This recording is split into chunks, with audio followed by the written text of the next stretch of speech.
هموطنان عزیز، همه شما را به مناسبت فرارسی ماه مبارک رمضان، ایام فیض و برکت، خیر و سخاوت، صبر و تحمل، بخشش گناهها و هدایت مردم به عملهای نیک و شایسته صمیمانه تبریک میگویم. و خاندان هر یک شما روزگار آباد و آسوده، سعادت زندگی و در همه کارها و فضیلت‌های انسانی موفقیت و کامیابی آرزو می‌نمایم. ماه شریف رمضان با حکمت‌های خود در تعلیمات دین مبین اسلام جایگاهی خاصه دارد، زیرا خداوند در این ماه صبر و تحمل، مهر و محبت و خیر و سخاوت را از میان دیگر عبادت‌ها انتخاب کرده است و به آنها مقام مخصوص داده است. در خاطر باید داشت که حکمت روزه ماه رمضان تنها خودداری از خوردن و آشامیدن و عبادت کردن عبارت نیست، بلکه در این ماه مبارک پاکیزگی باطن و ظاهر، دوری جستن از کینه و عداوت، اختیارداری نفس و بیشتر انجام دادن عملهای شایسته در جامعه جایگاه خاصه دارد.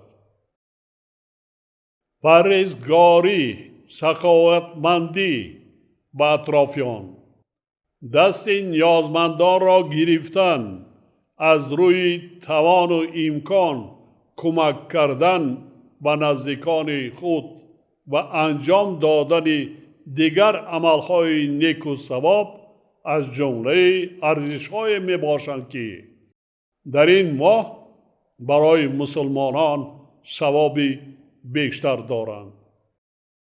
شخصی که در این ماه مبارک یک عمل نیک یا یک کار خیر و ثواب را انجام می دهد، مانند کسی است که 70 عمل فرضی را در غیر این ماه انجام داده است.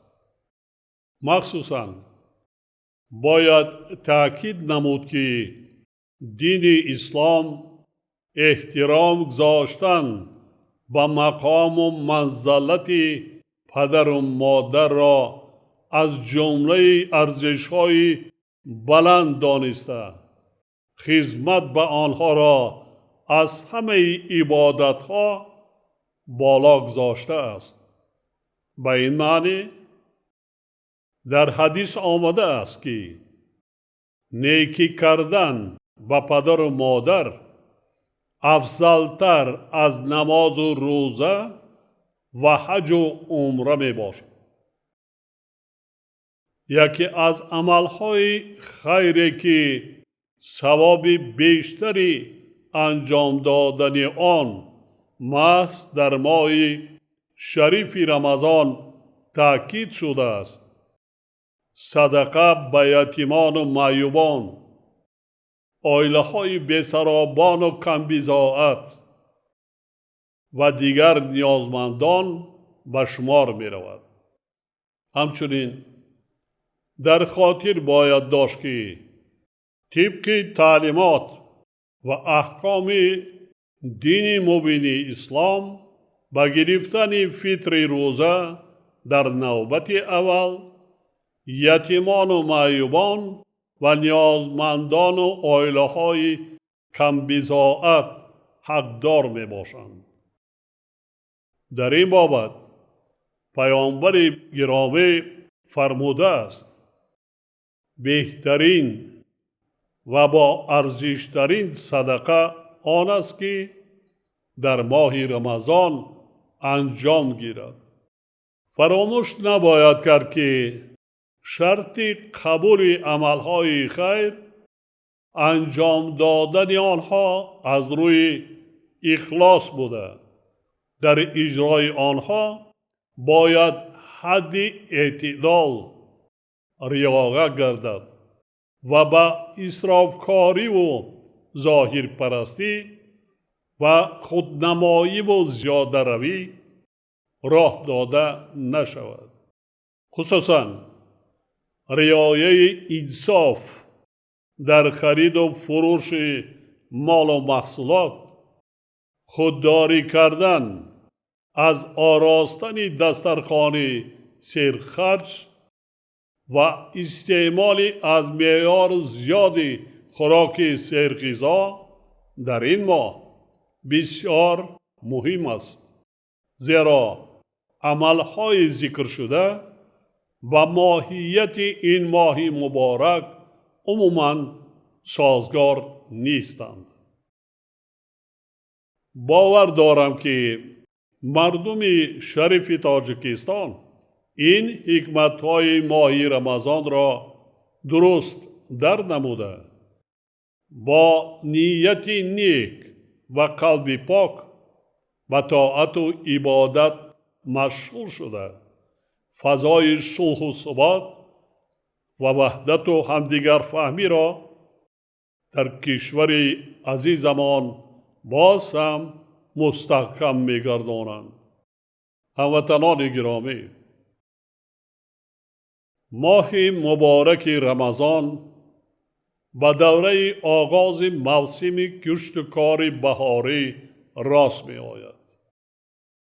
این از هر یک ما تقاضا می نماید که با استفاده ثمرناک روزهای بهاری اهمیت اولین درجه داده برای اجرای سریوقتی و باصفت کارهای کشاورزی کوشش نماییم. با در نظر داشت وضع مرکب جهان امروزه که در نتیجه تغییریابی اقلیم، بحران‌های اقتصادی و دیگر عامل‌ها بسیار کشورهای دنیا با مشکلات نرسیدن مواد غذایی و بالاروی نرخ‌ها روبرو گردیدند. مسئله تأمین امنیت آذوقه‌واری کشور اهمیت مخصوص پیدا کرده است. در چنین شرایط استفاده عاقلانه و ثمرناک هر یک وجب زمین با مقصد افزایش حجم استحصال محصولات کشاورزی، تامین نمودن بازار داخلی و کاهش دادن وابستگی از واردات محصولات غذایی وظیفه مهم و مسئولیت ایمانی و انسانی هر یک ساکن کشور به حساب می رود. یعنی همه ما باید در حفظ امنیت آذوقه‌واری مملکت توسط زحمت صافدلانه، استفاده ثمرناک آب و زمین، تخم‌های اعلی صفت و رویانیدن حاصل فراوان سهمگزار باشیم. در برابر این وسعت کارهای کشاورزی، فراهم آوردن جایهای کاری نو، بنیاد باغ و تاکزارها و اجرا کردن عملهایی که به بلند برداشتن سطح زندگی اهالی خدمت میکنند، در دین مبین اسلام حکم صدقه جاریه را دارد.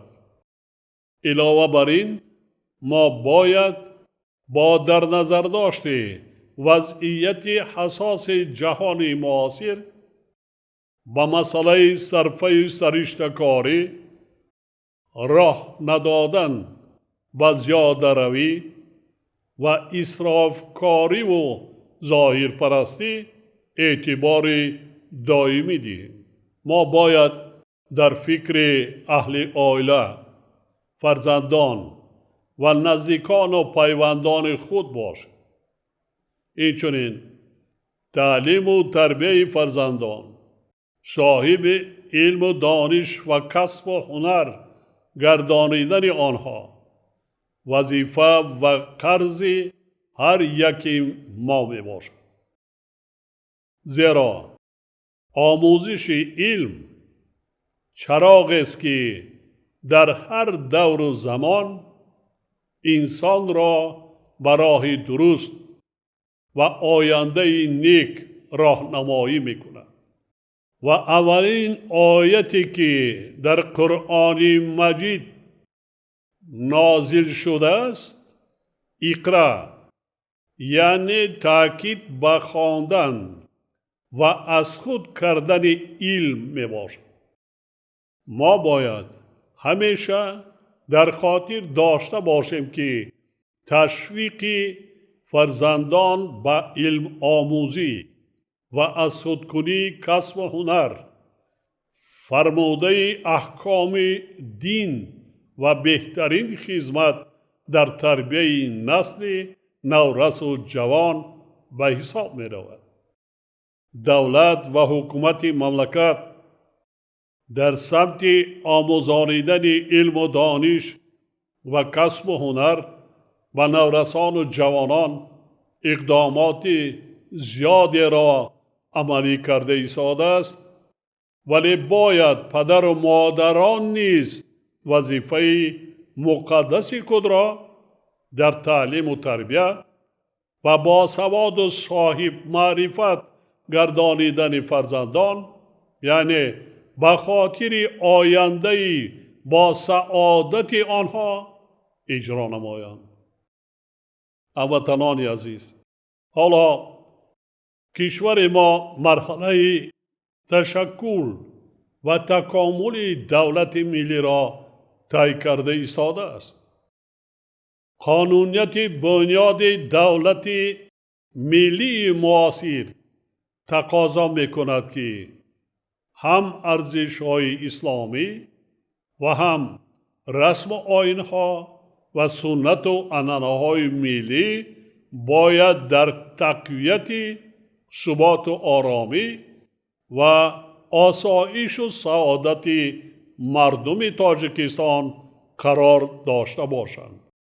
امسال را ما با افتخار جشن مقدس و بزرگ ملی 35 سالگی صاحب استقلالی کشور محبوبمان، سال وسعت دادن کارهای آبادانی و سازندگی و تقویت و تحکیم خودشناسی و خودآگاهی ملی اعلان نمودیم. این سال پر افتخار برای هر یک فرد جامعه امکانیت است که با زحمت و عمل سازنده خود در پیشرفت دولت و شکوفایی و آبادی وطن محبوبمان سهم گذارد.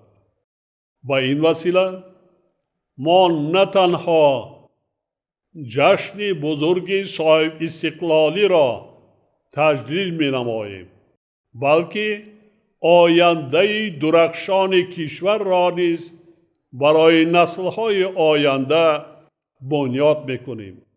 در خاطر باید داشت که کارهای آبادانی از جمله بنیاد و از نوسازی راه و پل‌ها، مؤسسه‌های طبی و مکتب و کودکستان‌ها به صدقه جاریه داخل می شوند و طبق تعلیمات دین مبین اسلام برای انجام دهنده آنها ثواب و ثمره زیاد را فراهم می سازند.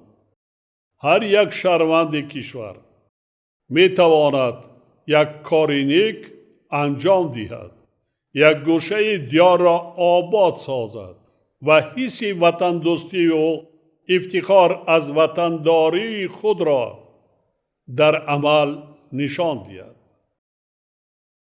با استفاده از فرصت می خواهم منتداری صمیمی خود را به مردم شریف کشور، خصوصا صاحبکاران و شخصان سخاوت پیشه که در چنین کارهای خیر و ثواب سهمگذاری کرده هزارها انشاءات استحصالی و اجتماعی از جمله راه و پلها و مؤسسه‌های تعلیمی و تندرستی بنیاد کرده ایستادند بیان نمایم. ما را ضرور است که من بعد نیز صاف دلانه زحمت کشیم. فرزندانمان را در رویه وطن دوستی و وطن پرستی و حس بلند ملی تربیت نماییم و تاجیکستان را همچون وطن آباد و زیبا به نسل‌های آینده میراث گذاریم. ما باید همیشه متحد و سرجم باشیم و تمام سعی و تلاش خود را برای حفظ صلح و ثبات کامل کشورمان، آبادی وطن محبوبمان، رشد دولت صاحب اختیارمان و بلند برداشتن آبروی آن در عرصه بین المللی روانه سازیم. با امید آبادی و پیشرفت باز هم بیشتری وطن عزیزمان تاجیکستان بار دیگر فرارسی ماه مبارک رمضان را با مردم شریف کشور تبریک گفته و هر فردی ملت دل شاد و خانه آباد، بخت و اقبال بلند و صلح و آرامی ابدی آرزو می نمایم. ماه شریف رمضان مبارک باشد هموطنان عزیز.